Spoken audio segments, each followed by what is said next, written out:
Et on va terminer avec le pétrole WTI.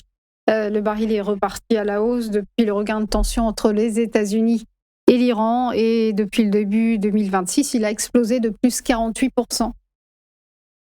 Oui, alors ça va rejoindre ce que vous disiez donc en introduction, hein, que les réserves mondiales étaient au plus bas.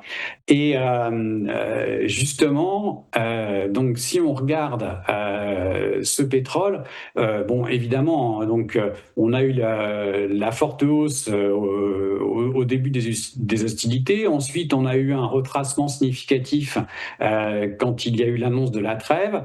Et puis maintenant, on a donc depuis quelque temps une reprise des hostilités et surtout en hebdomadaire, ce que je constate, c'est qu'on a une sorte de drapeau. Le drapeau, c'est une figure de continuation, donc soit d'une tendance haussière, soit d'une tendance baissière. Donc là, on a un drapeau descendant, on était sur le bas du drapeau, et avec la reprise des hostilités, on a rebondi sur le bas du drapeau, on se dirige vers le haut. On a coutume de dire que le drapeau flotte à mi-mât.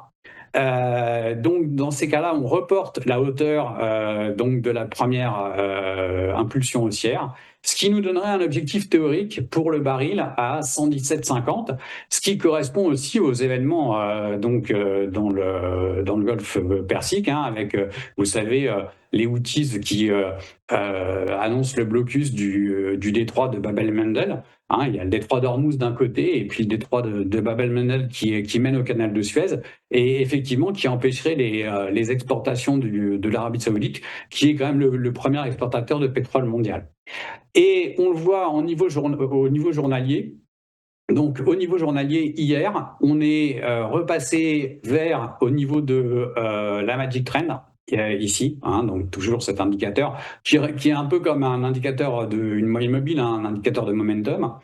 Bien sûr, il reste des obstacles à franchir, hein. Il va falloir que les cours et la lag span repassent au-dessus du nuage.